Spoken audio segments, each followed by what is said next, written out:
All right, ladies and gentlemen, welcome to the week 1 and 2 test review video. I just wanted to put this together because I thought it might be a good idea to touch base on some of this stuff before you guys take the test. We are going to review in class, but this way you can have this online as a resource whenever you need it. Remember, if you don't do well on a test and you want to take it again, there's always retakes. So that makes this a good thing to use for if you're going to do a retake to study up on as well. Okay, so I'm going to go through things from the very beginning of class up until what we talked about last week. So that's going to be all of outer space. So the very first thing that we talked about was gravity. All right, things about gravity. Remember, gravity is a weak force that holds things together. If gravity is a little bit stronger, the universe doesn't exist because we get pulled into a black hole. Gravity's a little bit weaker, things don't clump together the way they need to, and again, no universe. So it's good that it's just kind of that perfect balance of not too strong, but not too weak. Remember, there are two factors that can affect the force of gravity. The first is mass. So what do I mean by that? An increase in mass equals an increase in gravity. Okay. Obviously, a decrease in mass would be a decrease in gravity as well. The second factor that affects the force of gravity is distance. And the greater the distance equals the weaker the gravity. Okay, so where this, for mass, the direct correlation as one increases, mass increases, gravity gets stronger. For the distance, the further away you are, the less gravity. So that's an inverse relationship. Okay. So this also explains why we're stuck to the Earth, not onto the sun. The sun is much, much, much more massive than the Earth, about 100 times as massive as the Earth, but we are much closer to the Earth than we are to the sun. So even though the sun has a stronger force of gravity than the Earth, the reason that we're stuck here on the Earth is because we're much closer to the Earth. We're physically touching it versus, millions of miles away from the sun. Okay. Very, very long distance. Remember Earth's gravity, okay, on Earth, gravity equals 9.8 meters per second squared. That's acceleration due to the force of gravity. Okay. And that's really all that you need to know. You might also need to calculate weight. Remember, weight is mass times the force of gravity. All right, mass times gravity. All right, so if I had a mass of, let's say, 10 kilograms, gravity on Earth is 9.8. Means I've got a weight of 98 newtons. And it does get that N for newtons, it doesn't get pounds. That's how they calculate newtons of weight. All right, that's it for gravity. Now we're going to talk about the Big Bang. Okay.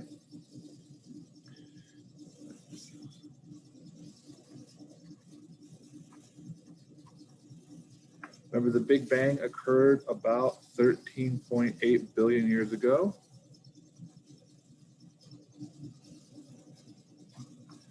At that point, the entire known universe was compressed to the size of an atom, but it was incredibly unstable. So then it started a rapid expansion. That's the bang, the boom, it exploded.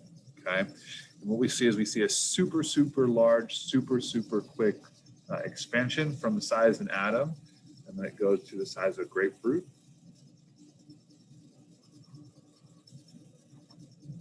In one Planck time. Remember, that's 1 times 10 to the negative 43 seconds. That's 1 Planck time. So incredibly instantaneous almost. Go from the size down to the size of grapefruits. The early universe was very hot and dense. Okay, so hot that matter could not form. There was a battle between matter and antimatter.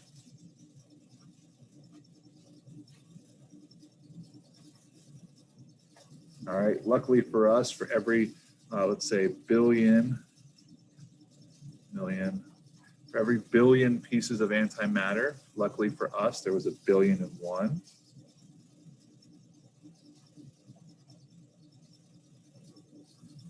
Okay, pieces of matter. So there was slightly more matter than antimatter. Okay, slightly more. And that's what brings us into existence after that. So the key is that two things continue to happen as the universe goes through, it gets older. It gets larger, so it expands, and it cools. And this is going to hold true for pretty much ever and ever and ever until it gets down to its current temperature. But the universe we know is still expanding. Okay, so what happened? Well, remember, as it cooled, we start to get the first clumping of matter. Okay, and there were two atoms, so atoms formed, and it's split up into two atoms, hydrogen and helium. And there's about 75% of the atoms are hydrogen, about 25% is helium. Okay, so early universe, two atoms, hydrogen, helium. Now remember, at this point it's still dark. It wasn't until about 300,000 years after the Big Bang, that's when we get the first stars. Okay, so the first stars start to light up. Remember, at that point, the nebula, the cloud of gas and dust, has condensed enough, it's heated up enough, and nuclear fusion begins. So remember, that's because of nuclear fusion.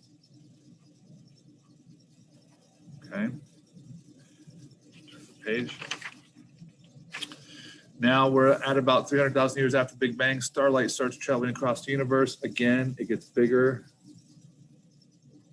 and cooler. For the next, 13.5 billion years or so, bigger, cooler, bigger, cooler, bigger, cooler. Eventually, we get the formation of stars and galaxies, solar systems, all of that wonderfulness. And remember, we do have evidence. All right, there are two main pieces of evidence. The first is the cosmic background radiation.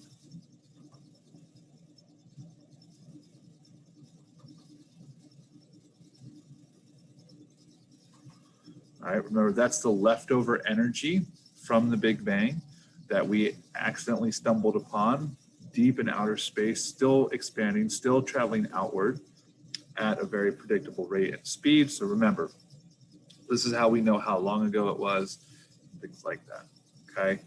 Cosmic background radiation. That radiation is all over, no matter where you point a radio telescope, you're gonna see that background radiation come up. That's the leftover energy from the Big Bang, right?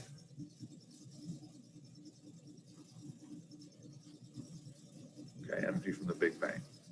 Now, that's one piece of information, okay? Remember, the other piece of information comes from starlight, and that is the red shift. I'm going to talk more about this later, but remember, the red shift means that objects are moving away. So all the light from every star, every galaxy, every bit of heated gas that we can see in the entire universe is all shifted towards the red end of the spectrum, which means, again, that it's moving away from us. How can it be moving away from us? Well, the universe is still expanding. Things are still getting further and further and further away from each other. So these are the two main pieces of evidence that we have to support the Big Bang.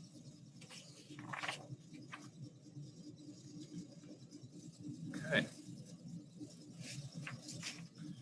That's really all the stuff from the first week or so. Now we're going to talk about stars. Okay. Remember, the stars start off as a cloud of gas and dust called a nebula. Cloud of gas and dust. Okay. And gravity is going to pull that gas and dust together, and it's going to build pressure, start building heat, more material, more gravity, more heat, more pressure, until the process of nuclear fusion begins. All right, this is where the star takes hydrogen plus hydrogen Now, it's a little bit more complicated than this, but this is a simple way to think about it. It takes two hydrogen atoms together, it crushes them together to make helium and energy. So it's physically crushing these two atoms together to make a bigger atom. Then eventually, once it runs out of hydrogen, all right, it's going to start fusing helium. So it's going to crush heliums together to make bigger elements and bigger elements and bigger elements. So guys, remember, the Big Bang created hydrogen and helium, but everything else on that list comes from stars. Stars are the element furnaces, okay? So once nuclear fusion begins, I'm going to add to this one, this is when it becomes a protostar. Remember, that's the baby star. So starts off as a nebula. Second stage is the protostar. Once the protostar builds and builds and builds, nuclear fusion starts. And then it enters the second biggest phase, which is the main sequence. This just means that the star is in the middle of its life. It's doing its thing, nuclear fusion, hydrogen, crushing together, make helium, putting out light all day long. Okay, that's the main sequence. Now, as I said, it eventually will run out of its fuel of hydrogen. And when that happens, when it runs out of hydrogen, it's going to burn something else. It's going to burn that helium. It's going to crush those together. When it does that, it actually ends its main sequence. This is where nuclear fusion occurs. This is also the longest stage of a star's life. It's the longest stage, okay? Now, the key here is after it runs out of that hydrogen, then it starts fusing helium, and this is when it enters the red giant stage. Okay, the red giant stage. And at this point, it's going to expand. It's going to balloon many, many, many times the normal size. For our star, that means that it's going to expand past the point of Mercury, past the point of Venus, and even the Earth might be inside of that red giant by the time it fully expands. We don't quite know how large our star will get. All right, after the red giant stage, what happens to that depends on mass. So we're going to split here. Okay, we're going to go to low mass. We're going to go to high mass. Okay.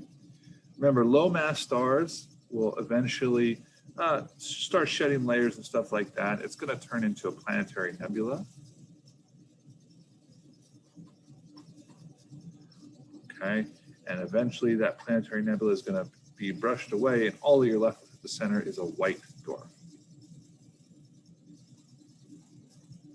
Okay, it's a little tiny star, basically out of fuel, but still giving off a little bit of heat, a little bit of energy. Lasts for a very, very long time as well. Now, high mass stars do not work the same way. Okay, high mass stars, after they go to the red giant stage, they're going to rapidly collapse and then rapidly expand in an explosion we call a supernova.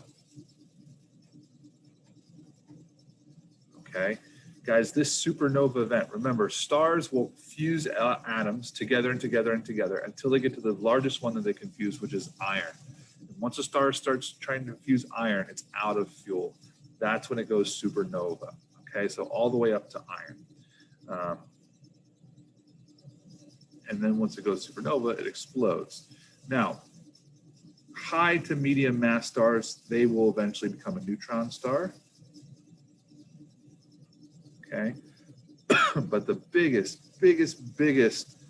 of stars, the super high mass stars, might eventually become a black hole. Okay, so that's where black holes come from. Supernova, super big explosion, cooks all the larger elements, including things, guys, like gold and silver. Any jewelry that you are wearing right now, or you may have in your life, that jewelry, literally the atoms for it were made because of an exploding star. So it's kind of cool to think about, right? The fact that all the largest elements are made during that exploding star event. And guys, this is the life cycle of the star. It's also important to understand that the low mass stars have a longer life. All right, think about a car. If you've got 10 gallons of gas and you're driving a little smart car, you're going to be able to travel a much farther distance than if you're in like a gas guzzling SUV, like a Hummer or something like that. High mass stars burn a lot of fuel very quickly, so they have shorter life. Now, I don't mean short, but I mean in terms of when you're comparing the two stars. We're still talking millions to billions of years. But the key is just the high mass, the bigger the star, the faster it burns as fuel, and the sooner it's going to end its life cycle.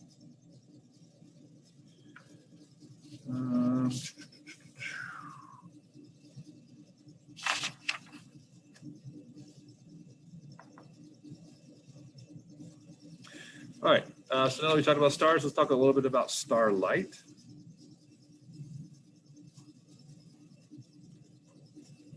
Okay, remember we call this spectral analysis. I'm just going to abbreviate SA, spectral analysis. That is taking light through a prism. Remember, a prism is just a triangle, and what you're going to see is all that light is going to spread out. You're going to see the different bands. On one end, you're going to have the blue violet. Okay, that is the high end, so high energy, and then but shorter wave. And then we have the red end. That's the lower energy, but the longer wave. Okay. And what we do is we look at what light bands it has, and that tells us what elements a star might contain. Because every element give off light. All right, elements give off light when heated. Okay. And the bands, remember we look at the spectrum, and what we look for is we look for, maybe it's got a bunch of lines here, maybe one over here. And what we do is we try and match this up with known elements. And if all of the lines, remember, all of the lines match up, that star does contain that element. Okay, if they don't match up, that star doesn't contain that element. And that's really key. That's how we analyze what stars contain without ever having to travel to them.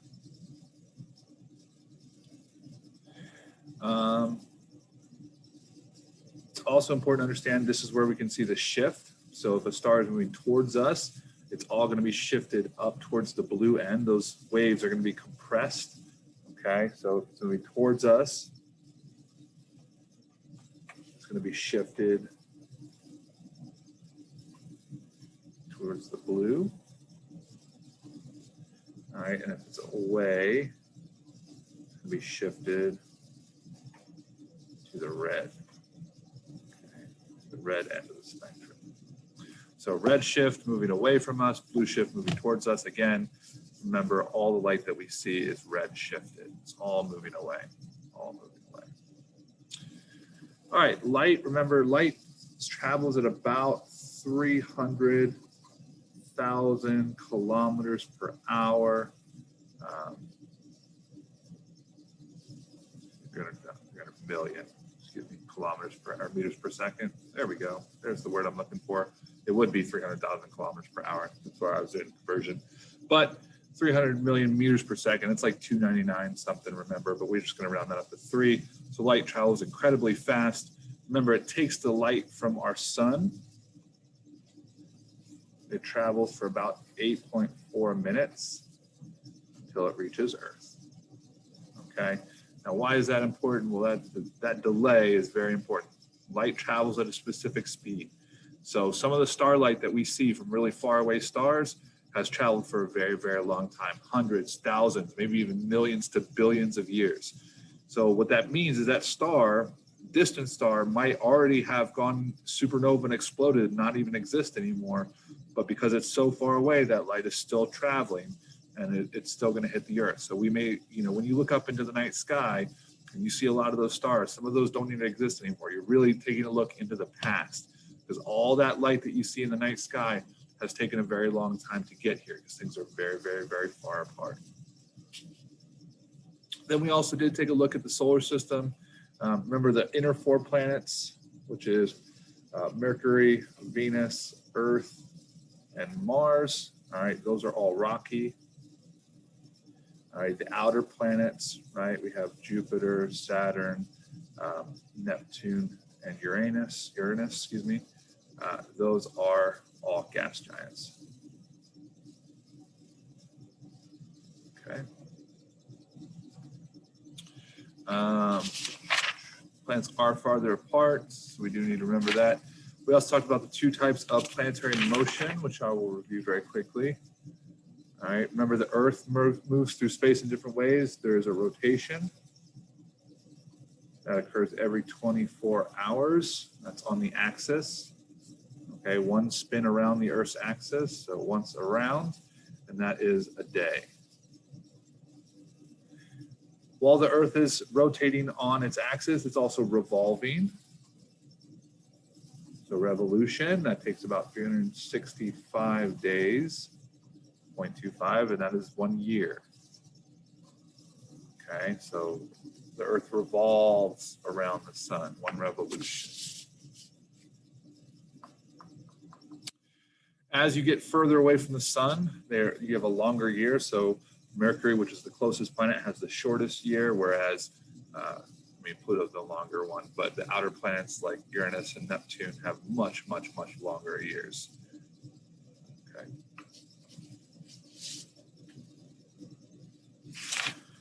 All right. Guys, that's really all that we talked about. We talked a little bit about how to search for exoplanets, but that's not on the test, so I'm not going to go over that in the review. So everything that was in here is on the test in one way, shape, or form. There may be a few other tiny little things here or there that you'll need for the test, but that covers the vast majority of what's on the test. So hopefully you guys found this video helpful.